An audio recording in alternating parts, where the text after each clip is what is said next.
Dan ini peluang dan petanda terbaik kepada kita. Rapatkan saf.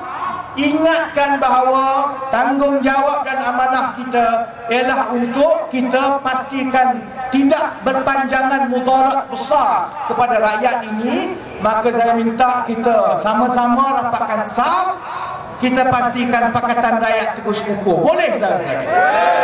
InsyaAllah saya pasti lepas ini banyak lagi pendedahan-pendedahan. Saya tak cukup tangan. Cuma saya minta berehat sebentar sebab Mahathir tengah ambil kerja sekarang. Lepas ini soal tabung umrah haji ada lagi. Soal MARA kan? Lepas ni Anwar Musa sekarang ni pengurusi MARA. Saya sebut awal-awal ada masalah besar dalam MARA supaya dia tak tidur malam lepas ni. Orang ketele tolong dia ketuk pintu Anwar Musa, suruh dia tengok-tengok sikit MARA. Lepas ni dia akan jadi macam Aziz, pengurusi tabung haji juga. Malu besar dengan apa yang berlaku di MARA.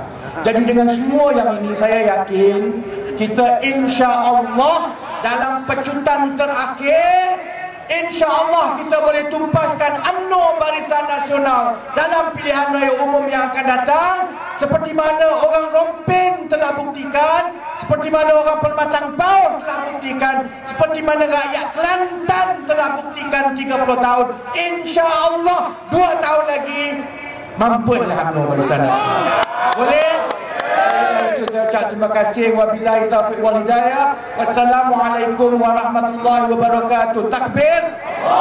Takbir.